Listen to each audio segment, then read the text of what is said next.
Yes, I mean, you absolutely should be able to say that. I think most civilized countries have a way of going about, slander, defamation, things that cause material harm to a person or their business. But I think the French people should understand that what happened this week is an indication that they don't live in a truly free country.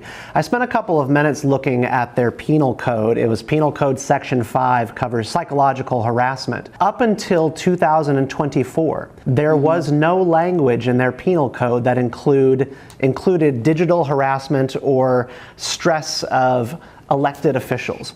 Well, about a year ago, I think because of a lot of this stuff going on with Candace Owens and the conspiracy theory about Brigette being trans or a man or a pedophile or whatever, they amended the penal code to include elected officials and committing digital harassment against those people. So basically, you're saying that you cannot insult or stress out the king and queen. That is what this amounts to. And France is not free if that is true.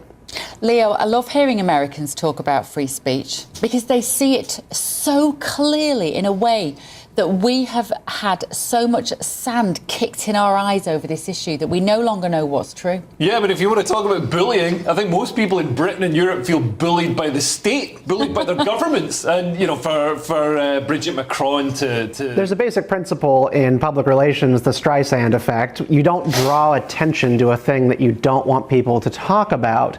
And this violates every precept of that rule.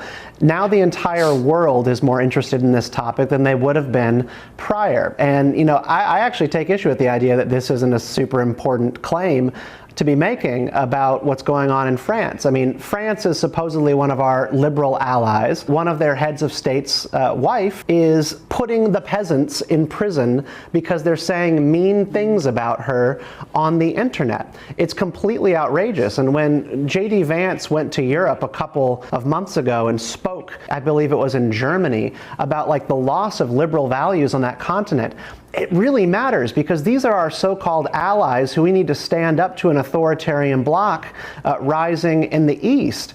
And these aren't great allies at all. So, they could have just said nothing about this. They could have not responded to Candace Owens in any way, and nobody would have ever talked about it out of her subscriber bubble. Yeah, absolutely.